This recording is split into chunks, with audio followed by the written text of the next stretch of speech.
Hello viewers, স্বাগতম আপনাদের সিনে কথক বাংলা চ্যানেলে।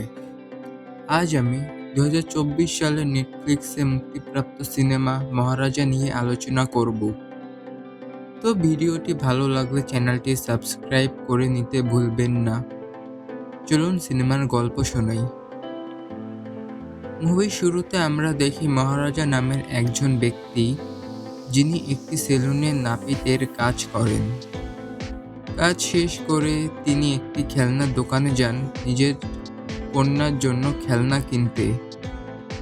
খেলনার দোকানের সামনে তার বাড়ি ছিল, যেখানে তার স্ত্রী এবং কন্যা বসেছিল। তিনি খেলনা কিনতে থাকেন। ঠিক তখনই একটি বেপরোয়া ট্রাক তাদের বাড়িতে ঢুকে পড়ে। মহারাজা হতভম্ব হয়ে দেখতে থাকে যে কি ঘটেছে। এখান থেকে গল্প কিছু বছর এগিয়ে যায়। আমরা দেখি একটি মেয়ে, যার নাম জ্যোতি, যিনি মহারাজার কন্যা।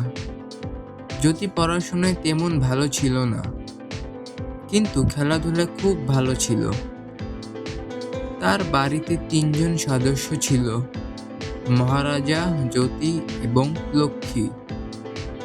জ্যোতির মায়ের মৃত্যু ছোটবেলাতেই হয়েছে। লক্ষ্মী, যিনি একটি ডাস্টবিনের ডিব্বা ছিল এবং এটা বাড়ির অংশ হয়ে ওঠে। দুর্ঘটনার সময় লক্ষ্মীর ডাস্টবিনের ডিব্বার মধ্যে পড়ে যাওয়ার কারণে বেঁচে গিয়েছিল, তাই সে বাড়ির সদস্য হয়ে ওঠে। মহারাজা খুব বেশি কথা বলেন না এবং চুপচাপ থাকে।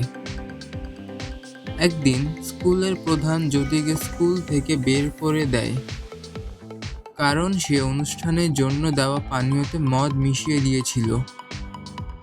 মহারাজা নিশ্চিত ছিল যে তার কন্যা এমন কাজ করতে পারে না, তাই সে স্কুলের প্রধান শিক্ষককে বোঝাতে থাকেন। কিন্তু প্রধান শিক্ষককে তা মানতে রাজি ছিল না। তখন একজন পিটি শিক্ষক অন্য একটি ছেলেকে ধরে নিয়ে আসে, যে এই কাজটি করেছে এবং জ্যোতিকে ফাঁসিয়েছে। মহারাজা বলল, আমি বলেছিলাম না যে আমার মেয়ে এই কাজ করতে পারে না? আপনি তাকে ক্ষমা করুন, স্যার। প্রধান শিক্ষক বলল, তুমি জানো কি বলছো? মহারাজা বলল, আমি কিছু জানি না, শুধু আমার মেয়েকে ক্ষমা করুন। এবং মহারাজা প্রধান শিক্ষককে বলেন, আপনি যদি ক্ষমা না করেন তাহলে আমি আপনার কিছু ক্ষতি করব। ফলে প্রধান শিক্ষক বাধ্য হয়ে জ্যোতিকে ক্ষমা করে দেয়। মহারাজা তার মেয়েকে খুব ভালোবাসে এবং তার জন্য যে কোনো কিছু করতে পারে। একদিন জ্যোতি প্রথমবারের মতো খেলাধুলার ক্যাম্পে শহরের বাইরে যাচ্ছিল। সে বাবাকে সময় মতো খাবার খাওয়ার কথা বলে এবং লক্ষ্মীর খেয়াল রাখার কথা বলে। মহারাজার নিজস্ব সেলুনের দোকান ছিল, তাই কাজ শেষ করে রাতে বাড়ি ফিরলে পরের দৃশ্যে আমরা দেখি একটি সাপ বাড়িতে ঢুকে যাচ্ছে এবং মহারাজা অজ্ঞান হয়ে পড়ে আছে। কাচের টুকরো পড়ে যাওয়ার কারণে মহারাজার জ্ঞান ফিরে আসে। বাড়ি পুরো এলোমেলো হয়ে আছে। এবার কি ঘটেছে? পরের দৃশ্যে আমরা দেখি একজন মানুষ গাড়ি মেরামতের দোকানে গিয়ে হইচই করছে, কারণ তার গাড়ি থেকে চশমা হারিয়ে গেছে। সে মনে করে যখন গাড়ি মেরামত করতে দিয়েছিল তখন কেউ এটি চুরি করে নিয়ে গেছে। সেই লোকটি গাড়ি মেরামতকারীকে ধরে এবং তাকে মারতে শুরু করে এবং সে জানতে পারে মেরামতকারী সদ্য জেল থেকে বের হয়েছে। রাতে গাড়ির মালিক মেরামতকারীদের আড্ডায় গিয়ে তাকে এবং তার সঙ্গীদের মারধর করে, কারণ চশমাটি তারাই নিয়েছিল। এতে স্পষ্ট হয় যে এই লোকটি সাধারণ নয়। এবার মহারাজাকে পুলিশ স্টেশনে দেখি, যে চুরি সংক্রান্ত অভিযোগ করতে এসেছে এবং তার মুখে এবং মাথায় আঘাতের চিহ্ন রয়েছে। মহারাজা বলছে, গত রাতে আমি 10টা বাজে দোকান বন্ধ করে বাড়ি ফিরছিলাম। আমি গামলার নিচে চাবি বের করে বাড়িতে ঢুকি। তারপর লাইট চালিয়ে ব্যাগটা রেখে কাপড় বদলাতে চলে গেছি। হঠাৎই দুজন মুখোশ পরা লোক আমার কাছে আসে।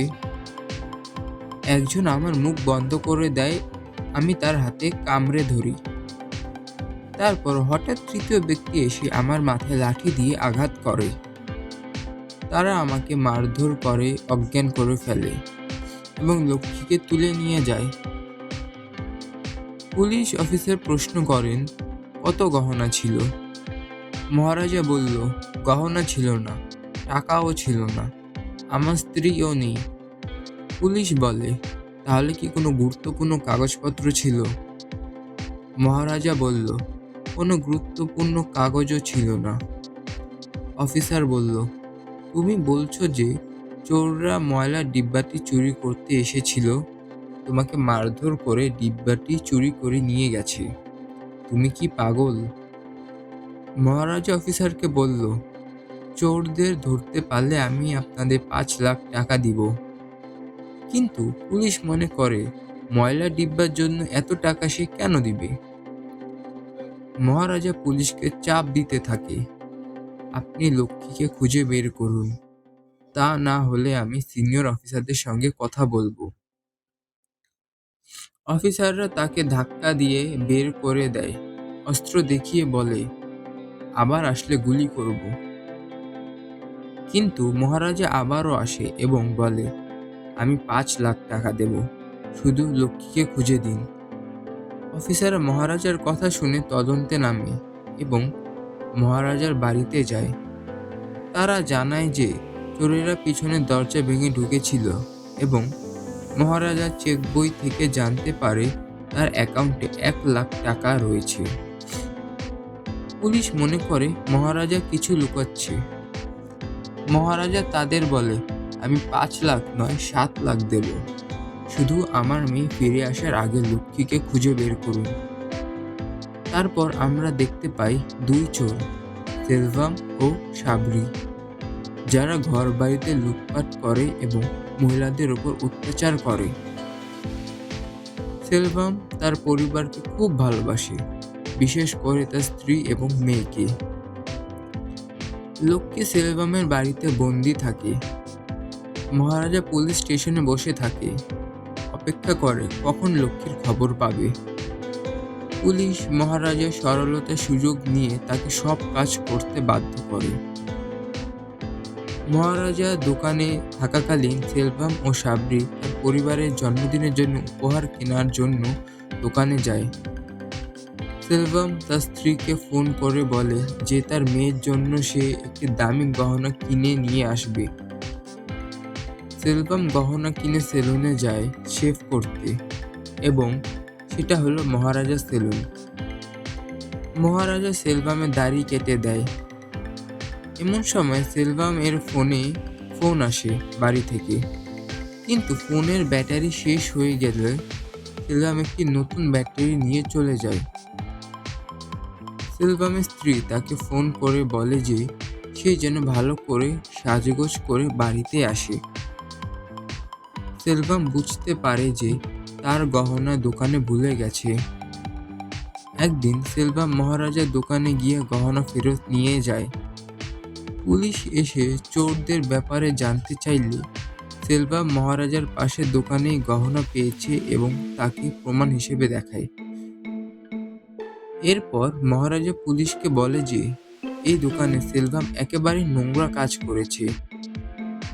সেলভাম ও সাবরি পুলিশকে বাধা দিতে থাকে, কিন্তু তারা শেষ পর্যন্ত ধরা পড়ে।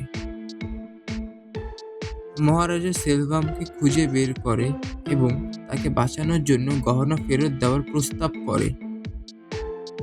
সেলভাম তার স্ত্রীর সামনে পুরো অপরাধ স্বীকার করে।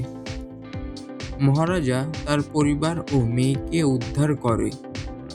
পুলিশ সেলভাম এবং সাবরি সম্পর্কে তথ্য জানতে পারে এবং তাদের গ্রেপ্তার করে। মহারাজা তার কন্যাকে অপহরণকারীদের বিরুদ্ধে ক্ষোভ ও প্রতিশোধে অগ্নিশর্মা হয়ে ওঠে এবং অবশেষে সেলভাম ও সাবরিকে শেষ করে দেয়। সেলভামের পরিবারের অবস্থা জানা গেলে তাদের নিচে দেখানো হয়। মহারাজা তার পরিবারকে পেয়ে স্বস্তি পায় এবং সেলভাম ও সাবরি তাদের অপরাধের শাস্তি পেয়েছে। এভাবেই সিনেমার কাহিনী শেষ হয়, যেখানে একটি পিতা তার কন্যার জন্য যে কোনো কিছু করতে প্রস্তুত থাকে এবং সত্যিকার অর্থে সত্যিকার অর্থে শান্তির আশা করে এবং তাদের শাস্তির অনুরোধ করে পুলিশদের। মহারাজা একটি হৃদয়গ্রাহী সিনেমা যা একটি পিতার অমিত ভালোবাসা এবং ন্যায়ের জন্য তার সংগ্রামকে চিত্রিত করে। এটি দর্শকদের গভীর অনুভূতির সঙ্গে সংযুক্ত করে